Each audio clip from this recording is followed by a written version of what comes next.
look at Nazi Germany, and the roots were there. They were building up from the medieval time period. We're talking 500 years of this building to that point. So know your history, folks, because you don't want to repeat it.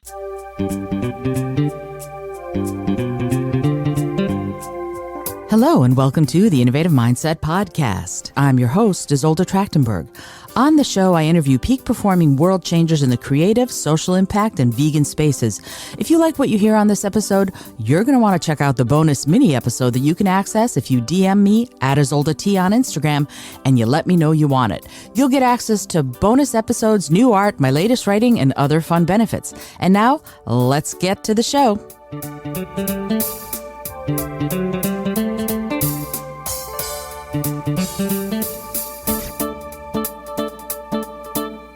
Hello, and welcome to the Innovative Mindset Podcast. I'm your host, Isolde Trachtenberg. Super excited that you're here. I'm also really thrilled and honored to have this week's guest. Check out Jeri Westerson. LA native and award-winning author Jeri Westerson writes the critically acclaimed CRISPIN Guest Medieval Noir series, two urban fantasy series, a gaslamp-steampunk fantasy series, a rom-com LGBTQ mystery series, and numerous short stories in various mystery anthologies. Wow. To date, her medieval mysteries have garnered 13 industry award nominations from the Agatha to the Shamus. She has served as president of the SoCal, we're going to say Southern California, chapter of Mystery Writers of America, president of Sisters in Crime, Orange County, and vice president for Sisters in Crime, Los Angeles. She's also a member of the Historical Novel Society. I mean, wow. Jeri, thank you so much for being here. Welcome. Well, thank you for having me. Nice to be here. Oh, yay. I'm so glad to hear that. So I want to just jump right in. There are so many things about you. I've been doing my research. There are so many things about you that I think are amazing. One of which is, it looks to me like you were at one point being published by one of the big publishing companies and you left. And we've had a sort of book publishing revolution, like the music industry revolution, where the barriers to entry have really dropped or gone down a lot. And you've stated that you believe writers should come up with that different idea, write it, and get it out there. And I'm wondering if we can just start right off and talk about that. What do you mean by different or innovative idea? And I get the writing it part, but what do you mean by getting it out there? How should a writer do the innovative and different thing enough? And also, how do they get it out there? Yeah. Well, that is the question. First, I would recommend getting yourself a magic lamp, rubbing it vigorously, because that's the best way to do it. But there are other ways. I didn't just leave the big New York publisher. I was shown the door, as many of us authors have been. After you write a certain number of books and it's not hitting sales numbers that they want, then you are shown the door. And in many instances, years ago, that was the end of a series. That was the end of that. But I was just there on the cusp of the self-publishing revolution. And my agent felt that we weren't done with the series. Yeah, I certainly wasn't. So he was going to be shopping it around to another publisher. But while he was doing that, and I knew it was going to take a while, I had a first in the series that wasn't published because it just wasn't, it was rejected by the big publisher. So I felt that I needed to have another book on the shelves during that time that my agent was searching for a new publisher. I didn't want a year to go by without another CRISPIN Guest book. So I dug that guy out of the vault and had it edited and rewrote a lot of it. And I self-published it. So I put my toe into the hybrid author moniker as a both traditionally and self-published author. And it did very well. In fact, it got 2 industry nominations, and it's still selling very well. It's called Cup of Blood. And that showed me that there are ways for authors to make strides into different markets, getting their names out there in different ways. Of course, the biggest way is networking. You got to network. I know there are a lot of authors who just want to put their heads down and just write by themselves in their little rooms with the door closed. I get that. I prefer to do that too. But we all have to market, and we have to market ourselves. Even when you are traditionally published by big New York publishers, you're still going to do the lion's share, unfortunately. So you got to network. And you mentioned the organizations, the writing organizations I belong to and I was president for. And those are good ways to start, finding those organizations. With social media, it's insane because that's your explosion. That's your opportunity right there to get on social media in all the different ways. Not all of them, don't, I could hear people out there just cringing and sweating. Don't do that. Don't do that to yourself.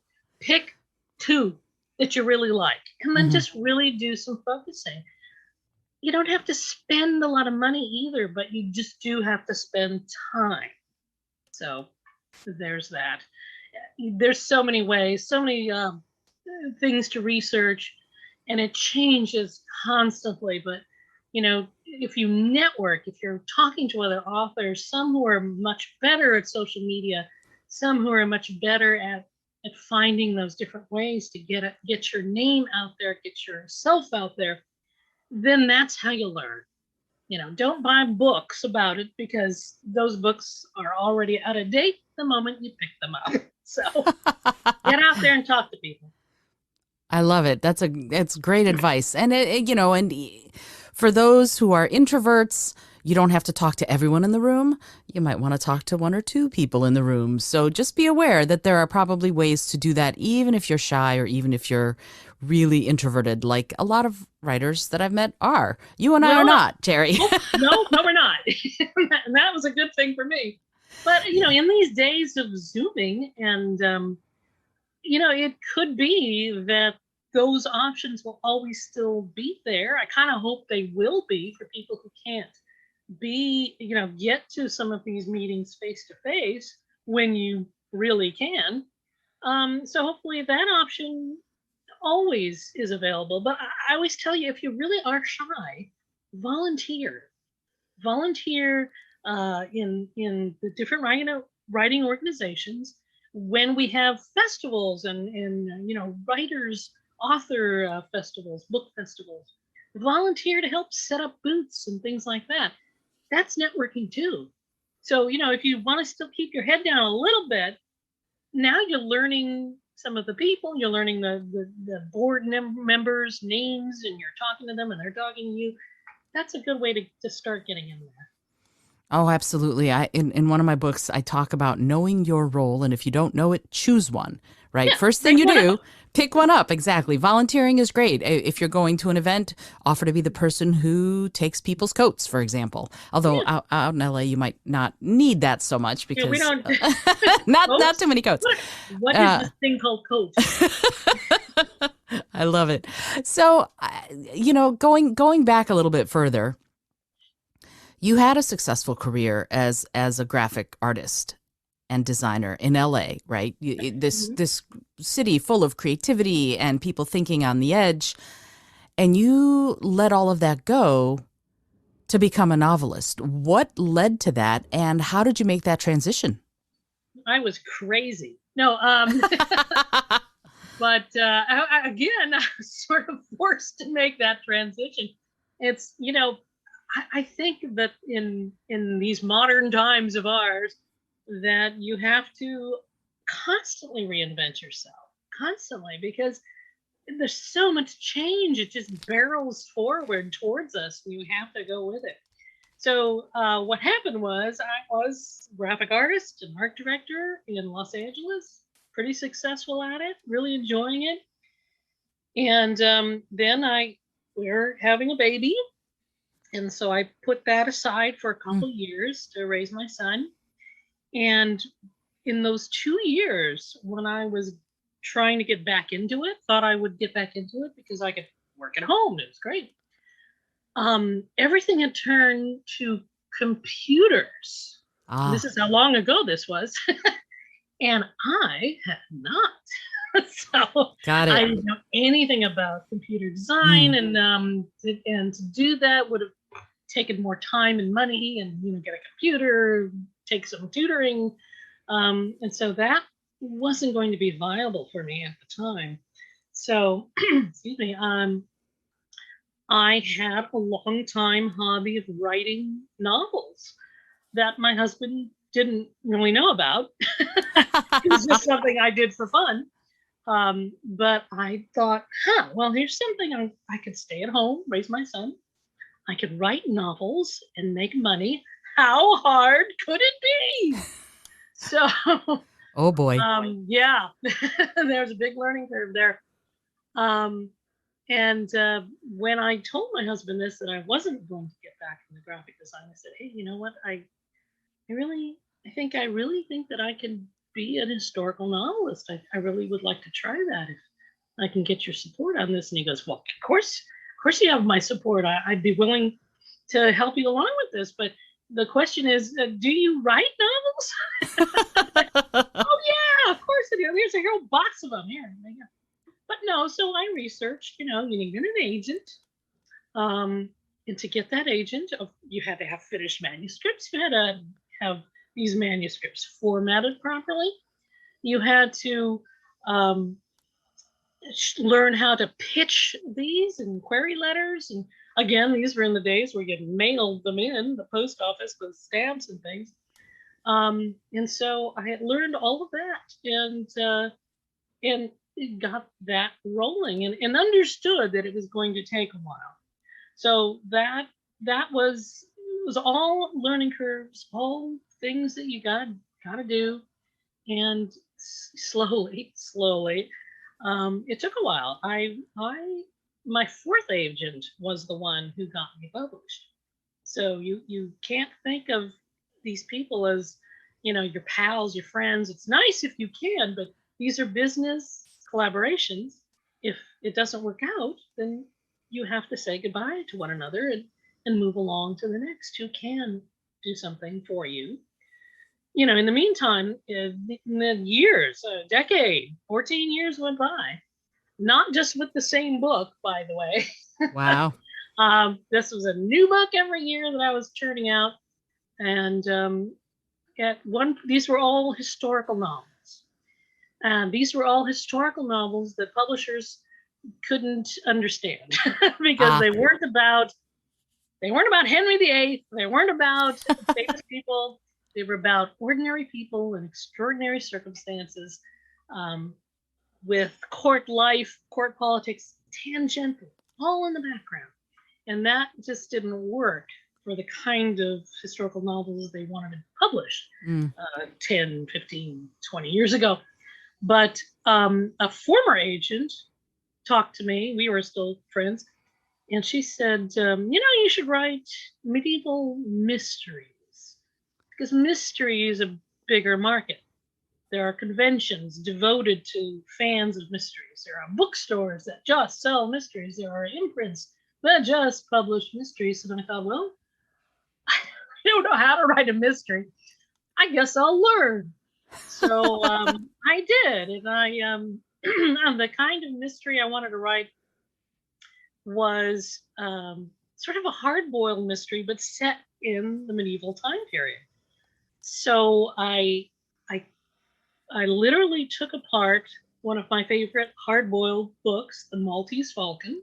Great book. And it's a fantastic book with great, well-written characters in it throughout. And so I literally did take it apart, chapter by chapter, beat by beat, what made up a mystery. And one of the things I actually liked about the Maltese Falcon was the falcon itself. That I felt added this extra something. Everybody was after this thing. And then they got it, and spoiler alert, it wasn't the falcon they were looking for. So sorry, folks. You haven't read it, but so I incorporated the idea of that in these medieval mysteries with my hard-boiled detective, Crispin Guest, who had lost everything. He was a knight. and a lord, and he lost everything and had to eke out a living on the mean streets of 14th century London as a detective for hire called the Tracker. And he would always come upon a religious relic or venerated object that was basically my falcon. And that added another dimension to the books. That was either something that you focused on completely as the main focus of the book, or it was something that started off the action, but everything moved off from there, or it was something so tangential that it was barely mentioned. So, so you sort of mix it up a little. You're not having the same plotting thing every time. So it was just a matter of going for something different, and that's what got me published. Like, as soon as I changed to that, it was like right away. So I just had to find my right level, my right place to be, and mystery turned out to be that. I'm taking all of that in. Wow. So this is fascinating. Somebody, you're an agent or a former agent, as you said, suggested, why not mysteries? And I'm a huge, gigantic mystery dork myself. So I love that you write mysteries. What made you decide, even probably further back before you even thought about being a novelist, on the medieval period? What is it about the medieval period that sparks your zest for writing and for storytelling? Well, I was raised by rabid Anglophiles, for one. we had tons of books on the shelves at home. And, when you're a kid, you pull down the books to read that are there. Mm-hmm. And so, I was reading obviously above my level for a long time. And so there were a lot of books, medieval fiction and textbooks and things like that picture books of things I could pull down and look at.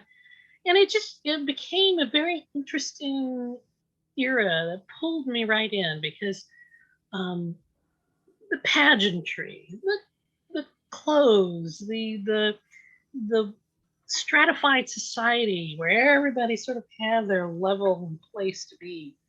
It was very interesting to me, and so I just by osmosis sort of absorbed a lot of the history, and then in later years really went after researching it and just involving myself in reading about it. I did not get a history degree. I got an art degree. So, because I was being practical and I wanted a job. So, history degree means that you're going to teach. So I didn't want to do that. So yeah, it's just so fascinating, and people love reading about it because in a way, if it's a good historical novel, then you are learning some history. I don't recommend you learning history from a novel, but from a good one where it's well researched, you're getting that flavor, you're getting that touch of authenticity, of and accurate things, and it should make you, and it does make people who are attracted to reading historically. It makes them interested in researching it themselves, and they do. So that's the fun part, and being part of that parade of authors that does write medievally, historically, is such a thrill, because then I get the feedback from readers that say, I didn't know this about that, and you always want to include an afterword because you are writing fiction. You want to make sure that they know that odd thing that they just read, that's true. You didn't make that up. You want them to know that, because if there is something that you tweaked, you want them to know that too. You don't want them walking away believing, that this happened and that happened when it didn't. So, but you're always trying to keep the history true. You never change the history for you to suit your plot. You always have to change your plot to suit history. So. Yeah, that's very true. And it's interesting. In my first novel, which is an urban fantasy, it takes place in New York City. And I have a store. I have certain things that are real, obviously, that are in New York City, and certain things that this sort of vegan ice cream store at 87th in Amsterdam. And what's interesting, it's called the Jumping Cow. And what's interesting about it is how many readers contacted me after reading the book and going, I went to 87th. Yeah, where is the Jumping Cow? And I was like, that wasn't one other. So I realized that on my website, on the page for the book, I had to sort of detail, this is real, this is not real. And Right. so when you're making those choices, when you're doing the research, as you said, you have to fit the plot to the history rather than the other way around. When you're writing this, what is your process for making those decisions as far as what the plot's going to be, what's going to be historically accurate, what are the things you're going to take liberties with? Can you talk a little bit about that process for yourself?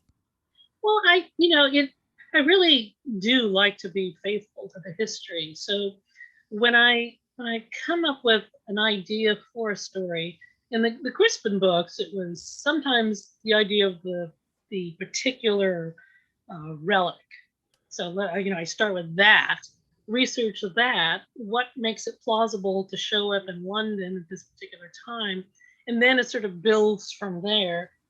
Characters suggest themselves and all that, and how can I get the current politics into this particular story, or the particular politics of that year become the main part of the story. It all depends on because the whole series, it's 15 books complete now. It starts at a certain date, and each book's consecutive book is another year in the time period. So, so each year suggests something that's happening in Richard II's reign. So sometimes that becomes important. So it's all these little things that might suggest themselves, or I want this particular kind of murder. So how would that work in this particular thing? But since you mentioned urban fantasy, and I've written that too, urban fantasy, as does historical novels, require a certain amount of world building. You want to world build so that readers aren't lost. Mm-hmm. And urban fantasy is particularly good for that because the basis, the foundation is our world, the world we understand. So then the magic comes out of that. And it's the same thing when you're writing historically, because readers have a vague idea of what this time period is like, but not all the details. So you have to start building those little details into the narrative, into dialogue, into all of this. You don't want to info dump in the historical any more than you want to do in an urban fantasy. It's like, okay, here, this is the kind of magic. There's elves, there's dwarves, there's things like that living under the bridge, the real bridges in New York. Now, here's the story. You don't want to do that. Right. Nobody wants to read that. So you know that you have to do that certain level of research, no matter what you're writing. Contemporary stuff, you still have to research it. I'm sure you had maps of New York in front of you, so you could name streets and subway stops and all that stuff. You want to be accurate, because I will tell you, readers out there will tell you when you're wrong. They're happy to point those inaccuracies out, and bless them for that. So that makes you want to double down on your research to make sure that stuff's correct. And then, it gives a reader a place to sort of rest and go, okay, I know that. I know about the street, and I know about that castle. But we're going to see this now. We're seeing, a murder, and now we're seeing this character do that. And look, he's got this interchange going on with this lord that I sort of vaguely remember from one history class somewhere. So you're giving them all of that so they can involve themselves in the story without being bogged down. Yeah, absolutely. You know, and it's interesting. I was literally thinking it's like when people talk about reincarnation, they go, "I used to be Catherine the Great." Well, everybody was Catherine the Great, Everybody right? was Cleopatra, right? Exactly. So and it's so interesting to me because obviously we only know sort of the famous people, but you just said that it's a lord that they might have, you know, whatever Shropshire, let's say, I don't know, Westshire. So they're the lord of such and such, and this was a historical figure, and your character would interact with that historical figure. It sounds like, and that wouldn't change the history, right? You wouldn't go through and modify what could have been Right. historically accurate, right? Right. I like to think of my fictional characters with these fictional murders in them interacting because they could have Hmm. run into these people. You have to make it so authentic that they could have. And in fact, one time, one of the people that is a real person, the Duke of Lancaster, John of Gaunt, who interacts a lot in the books because Crispin, my character, was once raised in his household, became a household knight, was knighted by him. And I remember researching John of Gaunt one day in one of the many great books, textbooks I was reading. And in the back of my mind, I'm thinking, well, Crispin should be showing up here soon. And I'm going through pages going, and then I stopped myself saying, no, he's not going to show up in this book. He doesn't exist. He's not going to be in this research because he's not real. Jeri. But I had convinced myself that he was so entwined in his life, in this real person's life, that he was probably going to show up in in the back information of the book. But so um, that's what you want your readers to do. The author needs to pull back a little, maybe drink a little less. I don't know, but that's you want it to be possible. You can't obviously have your fictional character marry a real person. That's not acceptable.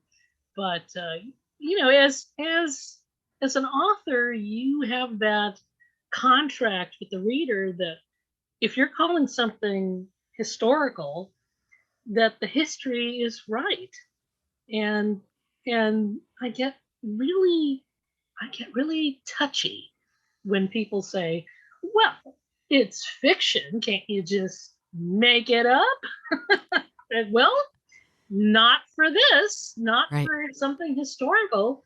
You want to make sure that the reader is getting the enjoyment of learning a little history, but with these fictional characters, taking them on this journey. But you have to have the history right. And I am a stickler for those things. And believe me, you don't want to sit in a theater with me watching an historical movie. I will be grunting and, and sighing and just, Lots throwing of my eye hands up. rolling. There's a lot of noise coming out of me in a movie or a TV show because they're never right. Never. That's so interesting. I mean, you would think like in plays, you've got the dramaturges doing that kind of research, we hope. And someone who's making any sort of historical movie, unless they're deliberately telling an alternate history, you would hope that that would be the case as well. And yet it sounds like you who know your history probably look at it and go, yeah, that's not it. So what do Yeah. you do? What do you do in that case? Do you just grunt and leave it alone, or do you feel the need to address it sometimes? Well, I do when I'm doing lectures. I do lecture at some colleges and other areas about history and about medieval history specifically. But other than that, I mean, what are you gonna do? You're gonna write the producer? I happen to know that a lot of these movies and television shows do hire consultants, Hmm. so they can say they've consulted these medievalists Mm. And then they turn around and do exactly what they want. Yikes. So yeah, that is yikes. And it's unfortunate. I mean, especially today in the climate we are living in, where facts are so nebulous. And it's just one more thing that's just not good for a society to believe in too many things that aren't. I mean, fantasies are great. I like writing fantasy. Everybody knows it's fantasy. Nobody's being told that it's anything but that. But if you're writing something historically, you want to be historically accurate, but then you don't. That makes it difficult for people to really understand what they're looking at, what they're absorbing. And some medievalists that I know who are professors of medieval history, and they have done this. They've said that there have been studies where they do present like these historical medieval movies in their classrooms, and they talk about ahead of time what they're going to see and the inaccuracies that they are going to see. But what happens is, once these students have seen the movie, the things that stuck with them were all the inaccuracies. So that's a problem. So yeah, it's one of my big pet peeves. It sounds, but it's a viable pet peeve. I'm in your camp. And so when you're doing that, when you're in that position, it sounds to me like you're almost approaching some of this as a journalist. Let's get the what, who, where, when, how, why, and be factual. Yeah, and I was a journalist. Well, there you go. So how does journalism fit into transitioning into someone who writes fiction? Well, I'll tell you, there have been a lot of famous authors who were journalists ahead of time. In that would be Mark Twain, and Edgar Allan Poe, and there's many others along the lines there. And I recommend it highly to people who write fiction, because it helps you learn to cut to the chase. You've got only so many words to get the story out.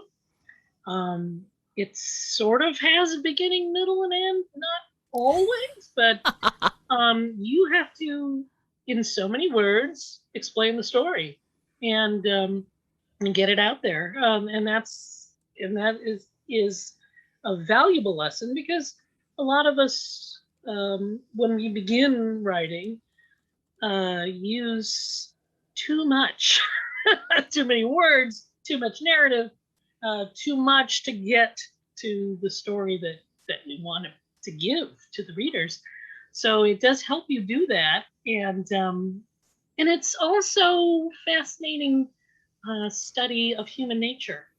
I can't tell you how many times I was interviewing somebody, and they were telling me all sorts of things that they probably shouldn't have. And I kept wanting to say, but I wouldn't, this is on the record.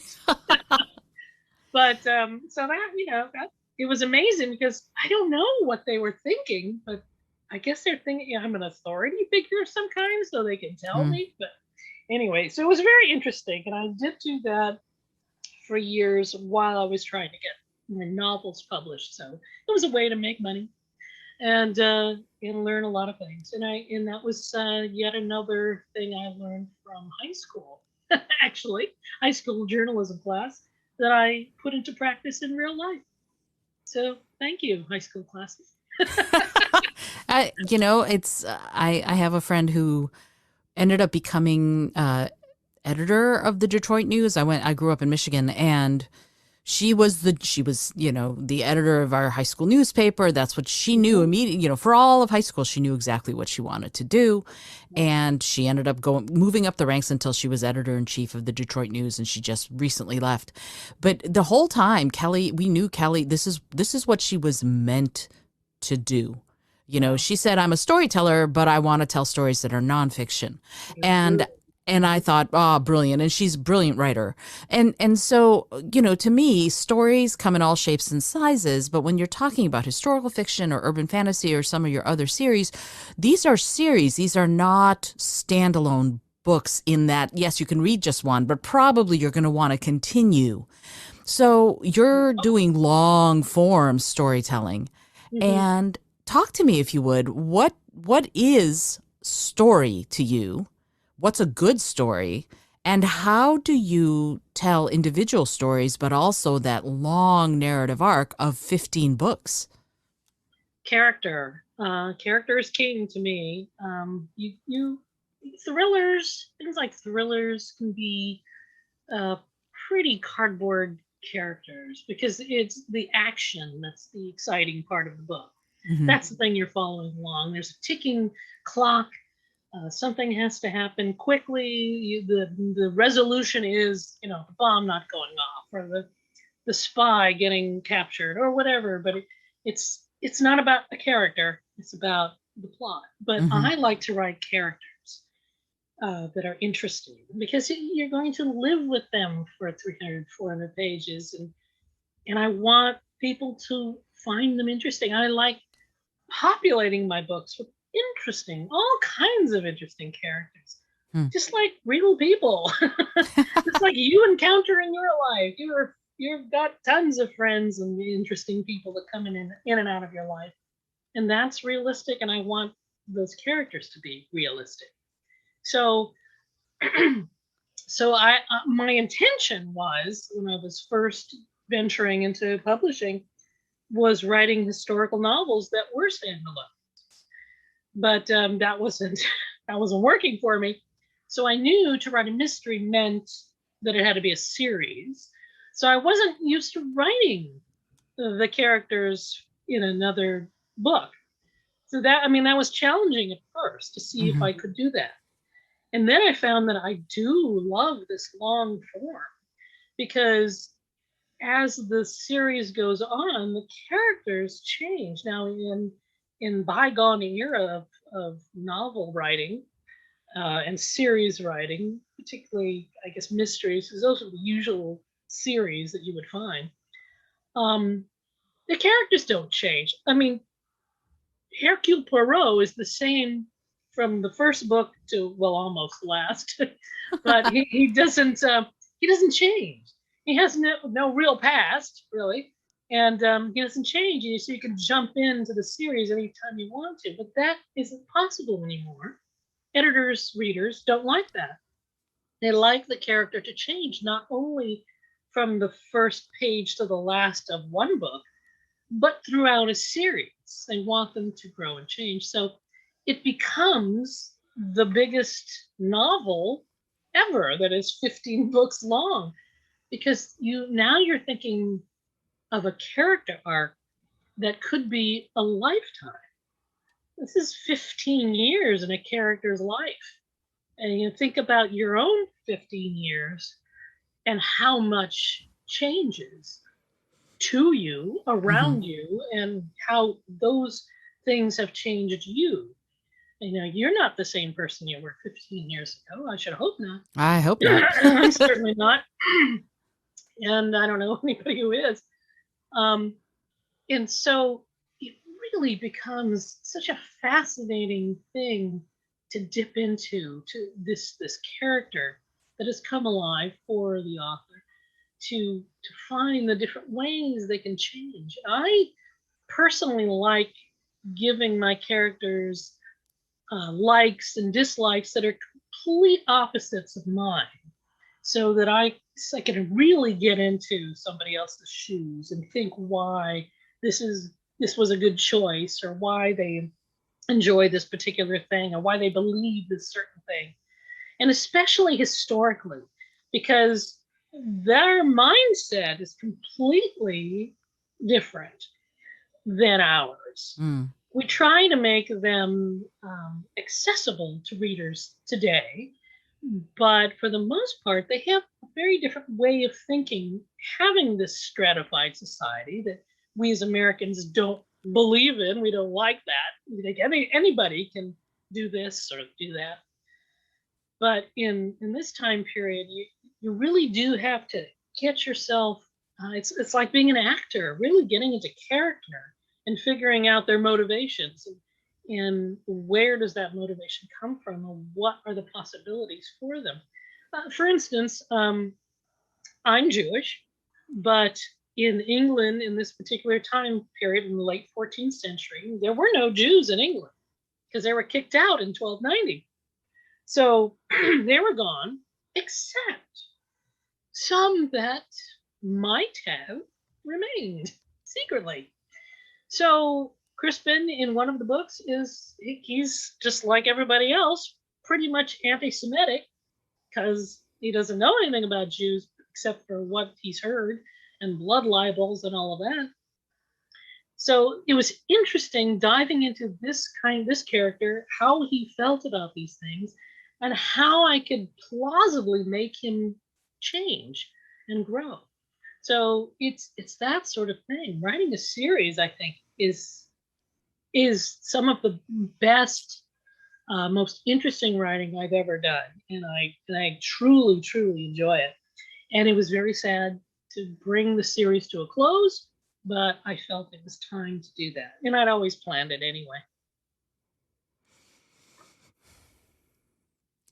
Again, I'm taking all of this in. I love your take on it. I'm an immigrant. I was born in the former Soviet Union, and I'm Jewish by heritage, and it's interesting the preconceived notions that even there in the Soviet Union in the 1970s versus medieval England. So something that not necessarily versus either. No. Right along the line. I mean, you could look at Nazi Germany, and the roots were there. They were building up from the medieval time period. We're talking 500 years of this building to that point. So, know your history, folks, because you don't want to repeat it. And those roots are always there, and it's so it was fascinating, and especially the blood libel idea. And if listeners aren't familiar with that, they believed the blood libels were that Jews during Passover, the wine that you drink at Passover was not wine, it was blood from Christian children. They would steal Christian children from the streets and kill them and use their blood for the Passover supper. And so it became tradition in some of the Eastern Bloc nations for the Jews who still lived there. I mean, I'm talking in the 20th century, to use white wine for Passover so that they could prove that they weren't, the tradition was that they were not using the blood of Christians drinking wine, even though in all the Jewish law, you're never to touch blood. You're never to drink it, never to touch it. But that's what a libel is. It's a lie. So I found that horrifying and fascinating that they still felt that they had to change the kind of wine they drank so they would not be accused of that. Oh, absolutely. Absolutely. No, I remember freshman year of college, one of the women who lived on my floor in my dorm knocked and shyly asked if she could see my horns. And I was floored, right? So so we had some educational moments about the fact that Jews do not have horns. But it is interesting though how some of these, like you said, some of these notions are hundreds upon hundreds of years old, and yet we carry some thread of it to today. And when you're sort of approaching that or attacking that as a writer, what are you trying to do? Are you trying to be faithful to the story, or are you trying to educate, or is it a combination of both? Well, it is a combination of both, because it's a tradition of writers to comment about their current situation, contemporary life, and couching it in a historical setting. Or even a few years ago, talking about the book MASH, the movie, the book, the Mm-hmm. TV show MASH, was about. It was set in the Korean War, but it was about the Vietnam War that Sure. was going on right then. So it's a safe way to comment about things that happened in the past, but talking about what's happening right now. Even the Bible does this. If you look at some of the books like Daniel, they're not prophetic because they're not talking about something that might happen in the future. They're talking about something that already happened in the past, and they're warning you about these things in the writing of the past. So, yeah, I can talk about um, homosexuality because that was something that you still had in the past, but it doesn't have the openness that we have now. So when you find an LGBTQ character, which I have in the series, who is a real person, I'm able to have him in the story to show people as a teaching moment that yes, there were LGBTQ people in the past, always, and they lived lives just like everybody else. Mm. And so there's all of these things that you can include, and it's I think it's always a teaching moment. I mean, you're there to entertain. I'm writing fiction. I want it to be entertaining, but why not learn a little something at the same time? I mean, I learn it too. As I always research before I start writing because if it's some particular relic I'm writing about, or the people who are going to be in the book who are real people. There's always that research. And there's always research that continues while I'm writing because as I come across things as I'm writing it, I think, did this exist then? Or was this something people had? Were they doing it?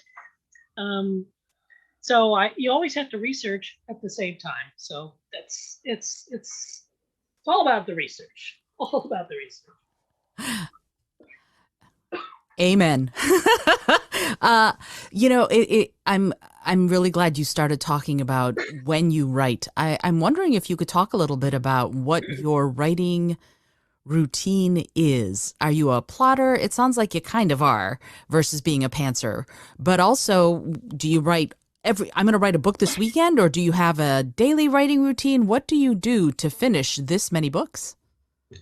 Well, I'll tell you. It has evolved. So I don't want anybody to think there's any one way to do this, because there isn't. It's a whole variety of ways. I used to be a plotter. Everything had to be plotted out. And in the beginning, that was a good idea because I have deadlines to meet. So you want to make sure that you can write a certain number of pages or word count every day. But as I got older and maybe more experienced, I don't know. I decided that I didn't decide. I just couldn't plot anymore, and I had to go by the seat of my pants, and I've enjoyed that too. So I really enjoyed just writing that way, and my whole routine has evolved because I had a son who was growing up, and he was a little kid, and so you had to steal your time to write when he was napping or when he was at school or anything like or doing stuff after school. And as he grew up and had his own life, and now of course he's 32 years old, and now he's a writer. Oh, that's wonderful. Idiot. Screenwriter yet. So wow. He could have had a real career. Anyway, I'm sure he's got a real career. He does have a real career, and I'm so over the moon about him. So I would, sit down. I got up in the morning and I commuted to my office in the next room, And love those short commutes. Those are great commutes, no traffic, except running into a cat occasionally. And do my emails and such first, because I'm in California. My agent and my publishers are in New York, and wanted to get the emailing and all that stuff out of the way, and then sit down and reread what I wrote the day before and edit it while I'm at it.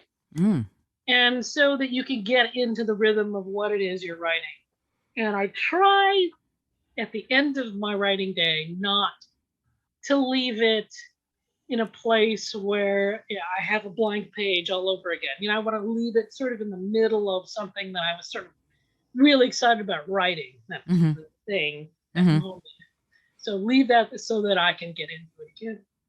And I would pretty much write from 9 in the morning to sometime in the afternoon. I would stop.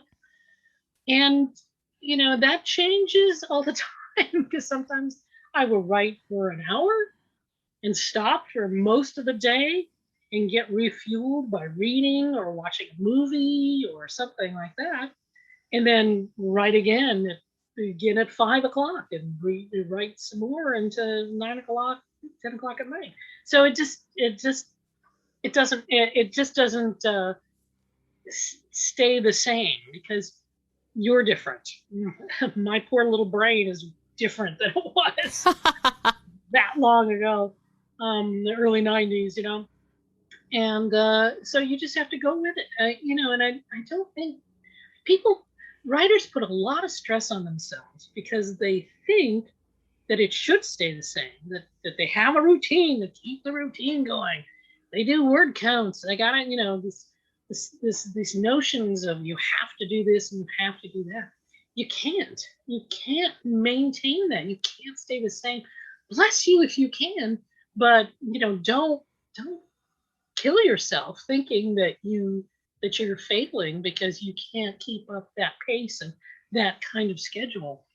You gotta get out. You gotta get around and go outside. And when I was feeling a little blocked, not completely blocked, but a little, nothing was really happening very, very well, I would write in a different location in the house, go outside and write. Sometimes just a different location, go to a library and write, helped get everything sparked up again. It made you feel like it was a job, because having an office, a special dedicated space, is good for that, because this is my job, and I do need to dedicate my time to it. But sometimes you get used to your own office. And I have a lot of distractions in here. I have shelves filled with all kinds of crazy things. I have lots of medieval weaponry. My son has been buying me these wonderful little figurines from the Hieronymus Bosch Garden of Earthly Delights. These little figurines are on my I love it. They're bizarre. And I just have all kinds of crazy things in here to distract me that, I sometimes cannot afford to be distracted. I need to get to work. But so I write in the kitchen maybe, or out in the backyard, something like that. So all free advice to all the writers out there. No, I absolutely agree. I go to work at the New York Public Library. That's where I write most of the time. I'll just make the trek out there and go up into the Rose Room and spend 5 hours writing, and it just feels it feels right and it feels good. And I think that's probably a big part of it. I can't really write too much in a public space, because very often when I'm writing the medieval stuff, and there are sword fights, I like to act them out. So I don't think Starbucks would appreciate that. Actually, you'd be surprised. I've acted out Aikido in Starbucks. I bet they get my name right. Yeah, I mean, the sword, get her name right. That's right. That's right. Yeah, my husband and I are both Aikido players, and one of my main characters in my latest book is an Aikido player, and and I have had him get up, and we've done. And what's interesting about Starbucks here in New York City is people applaud, which I really like. They get into it themselves. So I'm wondering if you wouldn't mind. I know that you said that the Crispin guest books are over. What are you working on right now? What are if you can tease a little bit of something for somebody who's listening? Well, I have pulled a book from my vault that I wasn't able to land with a publisher called Oswald the Thief. Excuse me, and that's it's a the Ocean's 11 in the Middle Ages. He's a con I love it. thief. Excuse me, he's a con man and thief, and it's a humorous book. It's all first person. He breaks the fourth wall all the time, so it was a lot of fun to write. And he is getting together his gang for the big score at the Tower of London, stealing the crown jewels. I mean, you can't get a bigger score than that. So no, it was a lot of fun. So that will probably be released in May. Getting it edited and all that stuff, and getting a great cover for it. And with my agent is currently shopping a new series. It's called The King's Fool Mysteries, and my protagonist is Henry VIII's real court jester, Will Summers, as the amateur sleuth. And so that is a lot of fun because it's Tudor England. People love that. And an intimate of Henry VIII and all the court and what's going on with the politics, but he solves murder. So, as a side gig, he's got some free time, and and so you get to do all the humor, researching Tudor humor. There's a lot of fart jokes. I'm gonna warn you right there. And body. There's a lot of body jokes. There's a lot of body jokes, and a little game you can play as a reader is you can try to figure out which ones were real and which ones I made up. And I bet you're wrong. So my favorite one is swoons. I love it. So this is great. Fun, and my agent is shopping that around, and hopefully it'll land itself in a nice big publisher in New York. Oh, that's great. I love my husband was a professional clown, still is a professional clown, and he's got a real soft spot for a keto clown. Interesting. Yeah. No, and well, yeah, circus clown way long ago, Aikido player much more recently. But but it is interesting to me how you're taking these historical people and transforming them, giving them new life or side gigs, I guess, in this book. Now, does Henry VIII himself play a role in the book, or is it? Yes, he's not tangential at all. He's in there, front and center. And the fun part about it is, as we get into history, and there are more television shows about these characters, Henry VIII and such, we know that he was not a good fellow. We know all of those things about him. But through Will's eyes, he loves him. He loves him warts and all. But, he has to sway with the tides, because we start with Catherine of Aragon. There should be supposed to be 6 books, one for each wife, possibly 9 books, one for each wife, plus all the 3 monarchs that come after Henry VIII, because Will lasted through Elizabeth I's reign as a court jester. Because he helped, he was raising these kids too, and he loved them, and but he was part of their lives, and he considers them his family now, because he was basically taken away from his family in Shropshire, and now he lives at court with Henry's family. So he's got to find a way to reconcile his love of Henry, but knowing the things he's doing is wrong. So it's a very interesting character study. Again, with characters, I love the characters, character study of a person that there isn't a lot of written history about.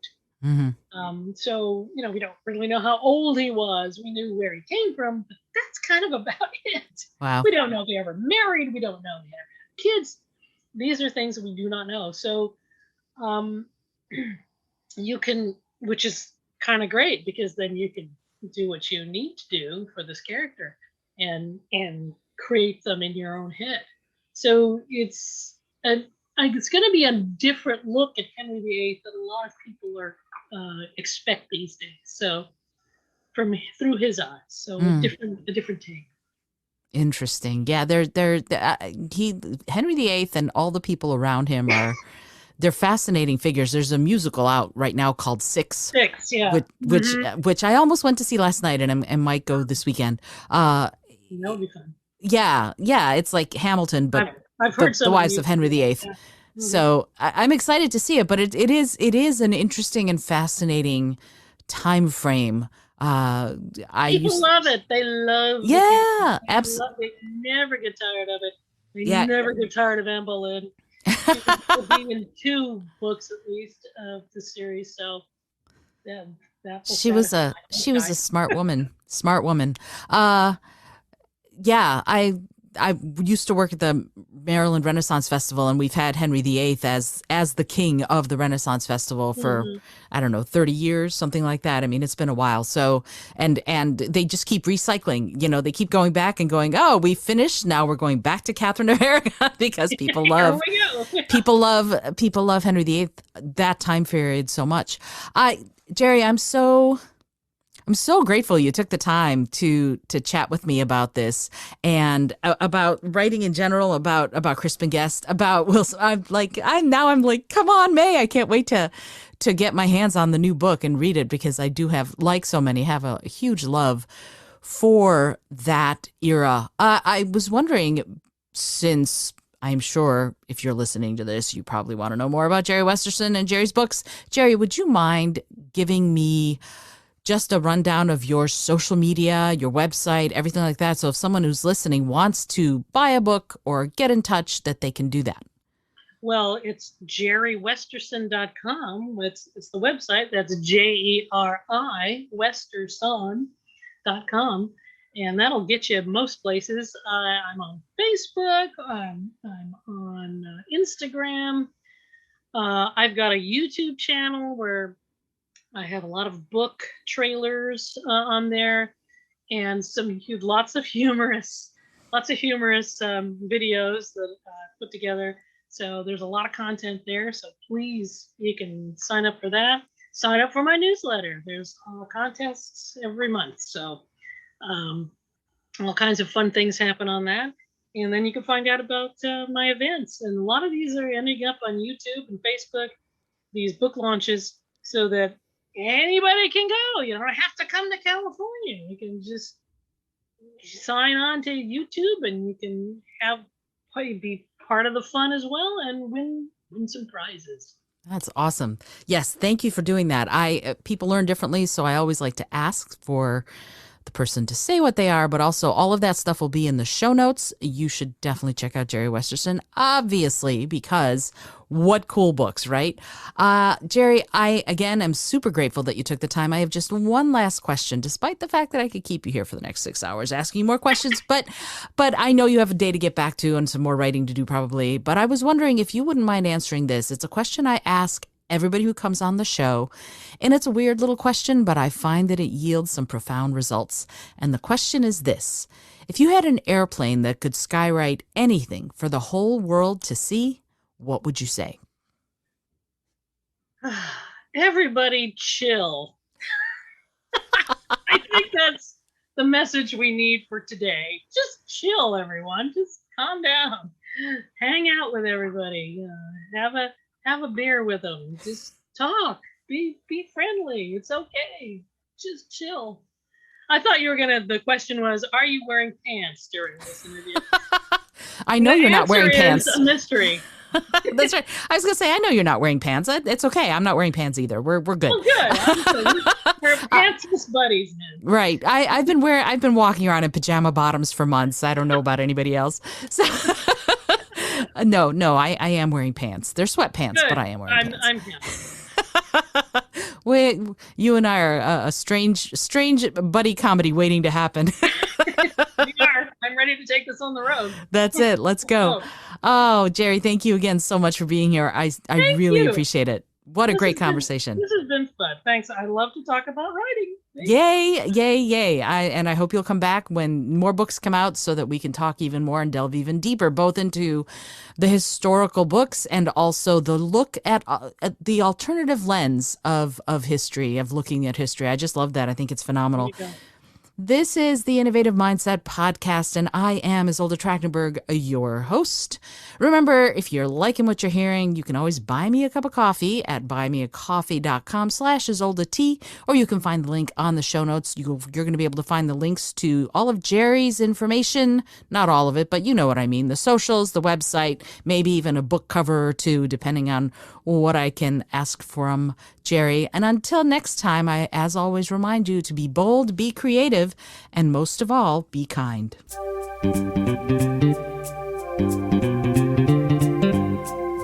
Thank you so much for joining me today. I really appreciate you being here.